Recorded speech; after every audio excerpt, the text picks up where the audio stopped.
I'm Ryan Donato. Hello, welcome back to another Hard Review, and I am here to talk about Smile 2. This is a sequel to the first Smile movie 2 years ago. Big hit, actually. The first Smile movie, I remember being like right on the border between a 2 and a 3, and I don't really do half stars, so I just don't like the idea of giving something a 2.5 and not being able to say is it good or bad. And I know there are a lot of movies that are like right there in that middle spot, but I like to do broad ratings because I know that my opinion is subject to change over time. If my opinion can change from like a 3 to a 2, then oh my god, what if we're doing half stars? Then we're changing the rating so much, just too much. I just read my Letterboxd review from a couple years ago, and I didn't like the length of the last one, and I was also afraid of the length with this one, and I do think it went on a little bit too long, especially for something that we know what's going to happen. The concept is kind of so predictable, and this formula is so predictable that we kind of know where we're going. That being said, once we got to the third act of this movie, I did feel that sensation of like, ooh, anything could happen. Yeah, I was quite a big champion of this movie coming into it. I remember thinking that it was going to be a much more highly stylized version of the first movie, and it actually has like a movie star. I mean, Naomi Scott's not necessarily a movie star, but I know her name. And the whole fact that it's not just a regular girl, it's a pop star, like that added a new layer to it. I was also comparing the film to other sequels, kind of like Happy Death Day 2 and Unfriended Dark Web, because it kind of seemed like the same thing in that it's the same movie as the first one, but we're doing it again, and we're doing it crazier this time. I think Naomi Scott does a great job in this movie. It's very loud acting, like she's a lot of screaming, a lot of,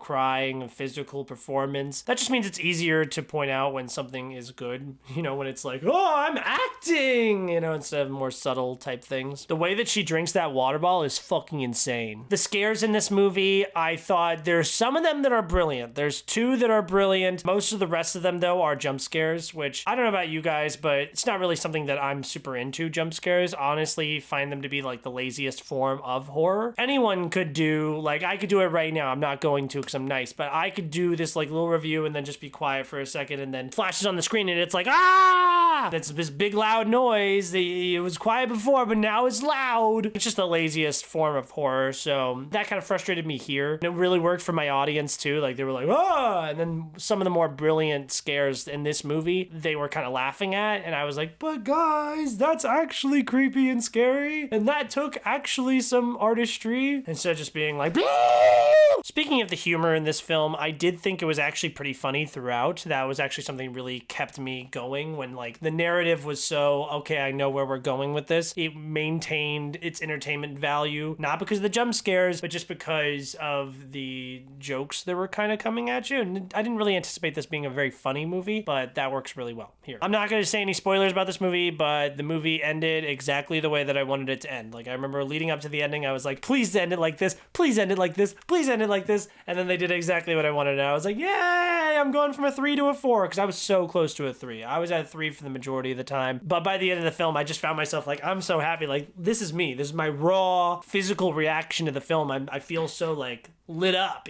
Go check this one out in a theater. It is a 4 out of 5. It's spooky season is upon us. There's plenty of horror options out in theaters. This is one of the better ones, in my opinion, out in theaters right now. Thank you guys so much for watching this review. Like, comment, subscribe, and why don't you guys tell me how you felt about the first Smile movie. Okay, quick spoilers because it's the end of the video, but I thought it was awesome the way that this movie ended. Spoilers, spoilers, spoilers. I really was like, kill yourself, kill yourself, kill yourself, which is so weird to like have that inside you, like, kill yourself, kill yourself. But that's exactly what I wanted to happen, because it kind of reminded me of Truth or Dare, Blumhouse's Truth or Dare, where they end up passing the game on because they post it on social media. And the horrifying idea, the cliffhanger of like, oh, well, now all of these people are subject to what our main character has been going through. Also, one of my favorite things about the first movie was the monster that shows up at the end, the smile thing, and how practical it is. And then they do that here again, but it's bigger, but we just get a little bit less of it. And I was kind of like, let's see a little bit more, but it was kind of hard because it's on stage and like the bright lights are flashing, so it's like harder to make that look good.